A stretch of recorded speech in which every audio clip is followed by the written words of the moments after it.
wallahi kuta naam iko nebe kumana ni ele Allah taala lui ma foy dan ñotie ni tala iko alhamdulillahi rabbil alamin iko ala wallahi tangabili ele Allah taala lui masam be jurudum masam te jurudum masam be jurusara masam be makari masam te hina masam be hina aya tabaula masam be hina ne la ka domini blandala masam be hina ne asukolo moula c'est-à-dire que ika Allah taala dans toute cette dimension spirituelle tu as mis le créateur Allah dans ses œuvres pour qu'il puisse regarder dans tes œuvres. Niko alhamdulillahi rabbil alamin maliki yawmiddin fono ika Allah taala masa kalfama ikodi iko maliki yawmiddin ele Allah taala ile masai yam masa sangulu masa laharalu masa mais akala ko mit mom na aya musofle no tra kenekan comme beytu laba ka beytu fesan ni beytu laba sisa nabe faka wal bonu abe muke abe majam même ni minti tien aba fo ele fo bi kama wuri be muke san ibi borobo ibi boro de pochila même na kala keme flani kele ibi be katama parce que il nous sotie là. Mais ni ma dit il faut zibelo. Pourquoi il va dire? Parce que à kalom te kalaikani. Pour kama il kabokadi. Allah andeme. Mais est-ce que il est Dieu metalo Allah talama? Ka Allah talam majamu. Ka ke Allah tala diribaye. Ka Allah talam majamu. Est-ce que il vient faire pour Allah tala nyana atina kewa? Apake tunake. Na ma ke se ke ante Allah taala patutu amisiri la lo abake na itala ibola la tuni iko iyyaka na'budu wa iyyaka nasta'in bismillah ni c'est le code de Dieu. C'est quand tu veux téléphoner à Dieu, il faut réciter la Fatiha. Il y a tout dans la Fatiha. Il y a les demandes, il y a le pardon et il y a l'invocation. Appelle Fatiha pour nous. Donc, ibola iko iyyaka na'budu wa iyyaka nasta'in. Iko haddina siratal mustaqim. Iko ala on te foi nyina ile Allah taala fe ame mune nyina ife. Am bela sira kan sira mitlina. Che. Kaba koleni abeti sira mitlina abe mushama min lahara. Islam tlena wallahi abi mushama min lahara. Mushama lankana siram tlena be mushama koro lankana na katabla jahannama kono siram tlena koradi siram tlena ile ku be sirila siri fana te temele kan lan sara te temele kan sidibe nana wari karfa ile ma san sidibe akodon ele ka wari dum sidibe nana ko nya wari ika ke kele ama ima dauma tunde siribe dimina idara siribe ko commissariat la ayere na wari kama ibe faga bla kasula mais est-ce que ele ka mato iyyaka na'budu edina siratal mustaqim est-ce que ko labatwa itala yere iba pato ne dogonu ne kalande nyon o kamama ayi bama ayi seri ka kanya ni siri dafala tumam na ni siri dafala ni be wurla ka bo golukan siri re ba fo marhaba ini che ika ne kakanye ika ruku dafa ika sujudu dafa ika takbir ihram dafa ika tayyat dafa ika salamu dafa ika ala wore kanye aba fo marhaba wallahi nebe ke ile ma mi sondra ala fe sini pour que bisiga algina soro ne seri kama che wallahi kabakolo junna ke mais ni le tala seri la kalo seri la seri dobe ama foma ko nyagmanto seri aje pate nyagmanto seri abe cheboro la abe muso boro la junna ke mais ambalako modo olubete seri la dembe pour la dron ni den to ko papu naya mais kaba ko le no ko papu naya de mais olu malo ko siri chena o malo ko siri chena de yɔrɔ min na i ko pɔpu na yan Naam. walima laji tɛmɛ yan Tiɲɛ. i kan ka seri kumase i kan ka takbirilan feere kura ye ka fatiya kalan ka seri kumase Tiɲɛ. sinon i ya seri tiɲɛna Ngɛ. ni mɔgɔ min n'i bɛ se ka lɔ ka seri Naam.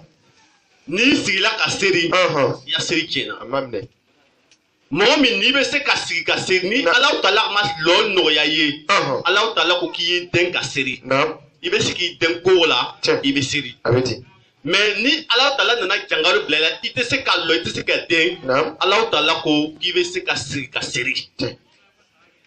n'o la fɔlɔ n'i tɛ se ka sigi ka seri Naam. Alahu Taala nana fɔlɔ ko i bɛ se ka la ka seri Hey. mais seri fan bɛɛ i kɛla laola fan bɛɛ c'est à dire que i y'a état Naam. i bɛ tuma min na ni lɔ ma nɔgɔya i ma i bɛ cogo min na o tuma na Alahu Taala ka seri nasuya bɛɛ d'i ma Hey. fo n'i banna le Naam. n'i banabagatɔ lo Tiɲɛ. i bɛ seri ni ganiya ye Naam. n'i ka lɔ i bɛ se ka so siri Naam. i bɛ seri o solution bɛ yen Tiɲɛ. mais n'i le banna o bɛɛ lajɛlen ma Naam. ele ma seri Naam. ele sala o kan Tiɲɛ.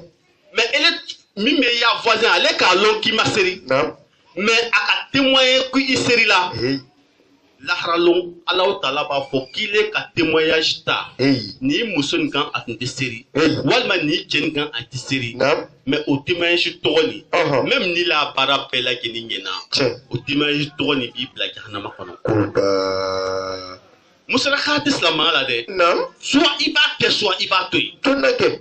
parce que n'an ka Muhammad sallallahu alaihi wa sallam n'an ka filɛ Sɔli. rasul sallallahu alaihi wa sallam Naam. a lɔla sufɛ Ɔhɔn. ka seri Naam. ka kasi Tiɲɛ. ka kasi Naam. fɔ a ɲaji nana filen dɔ fa a kɛrɛfɛ Hey.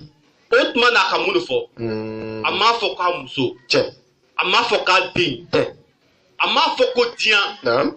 a ko di Mhm. ko ya ummati ya ummati Rasul sana bɛ taa caman Naam.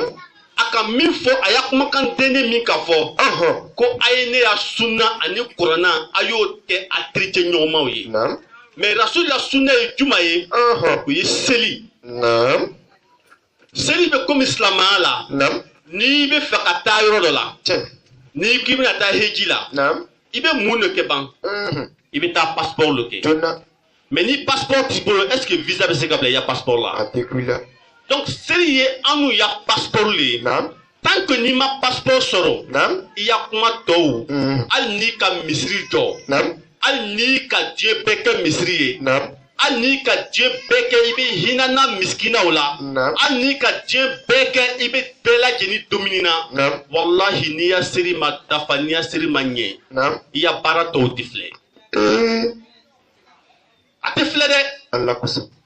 parce que Alahu Taala ko fɛn fɔlɔ min Naam. ale Alahu Taala b'a filɛ Naam. laharalon Ɔhɔn. sani k'a bɛ don kiti tɔw la Tiɲɛ. o ye seri ye Hey. Sɔla. n'i ya seri ɲɛna Naam. baara tɔw bɛ A filɛ bɛ ten. n'i ya seri ma ɲɛ Naam. baara tɔw tɛ filɛ i bɔnɔna i bɛ taa jahanama kɔnɔ Koba. Ala an dɛmɛ Amin. Ala an sutura Amin. donc seri lo ye nin ye Naam. layi karan n'i banna bisimilayi karan na Naam. n'i bɛ se Ɔhɔn. ni Alahu Taala ka bisimilayi lo kalifa i la Naam. o k'i kalan ka dɛsɛ Tiɲɛ. kulu Alahu la i nɛn ka girin A bɛ i ten. hakili datuguni lo Naam. ko ka siya Ɔhɔn. i ma se ka kulu Alahu lɔn Naam. kuma tɛ kulu Alahu bila bi na si ma Tiɲɛ. a dagani b'i ye i bɛ se ka seri kelen Mhm. i bɛ se ka seri kelen Naam. mais n'i tɛ bisimilayi lɔn Naam. n'i lɔla n'i serila kelen Mhm. seri Alahu Taala ko o siri tɔgɔ n'i banna la o bɛ siri tɔgɔ ta k'i bon n'a ye i ɲɛ na a tɛ taa yɔrɔ si Koba. mais a ma wajibiya i kan Naam. ko n'i banna bisimilayi kalan na Ɔhɔn. i ye bakara kalan walima i ye sabi kalan Tiɲɛ. n'i bɛ haya kunkurunin dɔ lɔn i b'o ta ka fara bisimilayi kan A bɛ ten. i k'i n'i yɛrɛ seri an ka an yɛrɛ compliquer seri la Ngɛ. an y'a nɔgɔya an yɛrɛ ma Wallahi. ni a nɔgɔyala nin Naam. i b'a lɔn ko bɛɛ lajɛlen bɛ dafa rasul la tuma na Naam. cɛ de tun bɛ yen Ɔhɔn. ale cɛ tɔgɔ Naam. kabakolo nafolobatigi tun don Naam. mais o cɛ tɔgɔ Ɔhɔn. seri tun tɛ man k'a kɔ Tiɲɛ. nin lon na Naam. a bolitɔ a bɛ taa misiri la Ɔhɔn. a taara sɔrɔ o tilala seri fana seri la Naam. a lɔla ka kasi amata beni jamai kelna seri tumandai alola akasila utmana tumamna abola atara sukono atonyote mbayela misiri kono atonyote nana anafo wallahi ifo nga lebi kasila min kama seri fana foli ko imase ka seri fana so ibi kasila olo kama akoya atonyote ma wallahi ini baraji kona tunkela ndendo tumbana Islamon bela jeni tume tunkanfo kelingeli comme limanyen bene tuskuna wallahi ne fo seri fana ni ne ka raté mais au seri fana ni o ka bri ne yoro kateme jenema jen kan o kore di ale ka seri fana mi raté ni même ni kasara do tun ka ali soro ale tun to senti mais seri fana ni o kore alima o sula cheto alala anyabala ale ni tobe nyome kan o nyome to o be borila ale a nyome to be borila boriko dan mais ale a nyome to ni ka bori mi ke ka bori mi lale a nyome to ni kan nyome ni mase ka nyome to soro o yoro la aka kanto nyome to mu be kusikala ka kanto ma comme ame kusim kelawo comme mukama alu nyome be borla ka temeni ta kan neta sika boti o ka kanto o mawo ko foi kamate ko ika siri fana siri mi ika minje na yin ko Allah taala ko kanu bi nya ili banko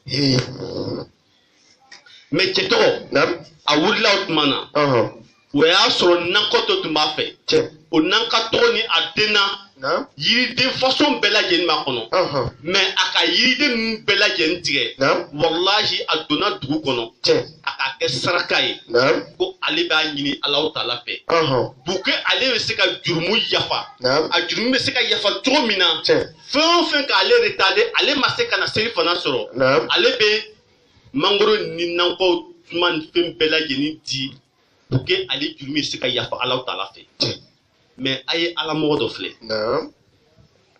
ni seri fana kelimde ale masse ko soro mais ale nin toro to fle ale hami to fle est-ce que o seri fana kele numina se ka ke ale tina algina sorowa ale molon mais aka ala sonera ko ala yafalema mais ale be se ka ala yafa soro to mina ale ko to yo ke ka se ka mangolo ni yiride ni disrakai mais anu mimbe seri ta ngo kan kata seri fana fu atable sa fo nan sela nan do la guru kan ko ame seri anguru kela mais elle est là to seri anguru na est-ce que il est nyana est-ce que il seri lawa na fonya kuma do la ngo sungurun do tumbe ale sungurun to ni limanya kela noro kun kenbe ka sungurun to disifate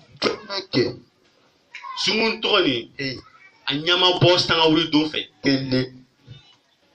Dentoni an fokata Allah taala kiama amma abasoso amma fasoso o sungu toni ala kuma furu noya ye mais ala nana furu noya ye tumamna o ka sunguru ni kunko a kunko la ka ban tumamna ikalo nanga koemso kunko ni sufesela kata safo wadu kata fitri wati ama ta meta pla apamuso fe a chefe sungoto a poto san kam na ta a chefe aka kanto apamuso ma pamuso presela puke aita chefe aka konta apamuso ma o aneba ko ngalo metra romna kaka se kote metra romna Allah taala sunnalu metra romna rasul ka ke fardai mais ma nyini fait comme il fitri c'est là kaban a tomé fitri série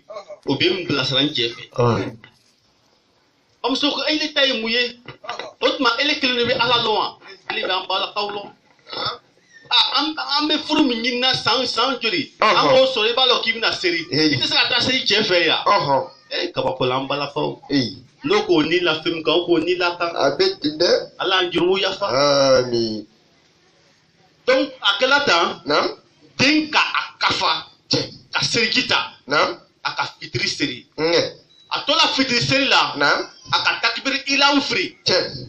ka bisimilayi kalan Naam. ka ɲɛ Aha. ka sujudi kɛ ka ɲɛ Naam. ka ruku kɛ ka ɲɛ Naam. ka seri Naam. ka dafa fɔ ba kɔrɔtɔ la Che. tuma min na a ka sujudi dɛnni firi Naam. den ma kun wuli fɔ lahara Eh. wallahi den ma kun wuli fɔ lahara Hey.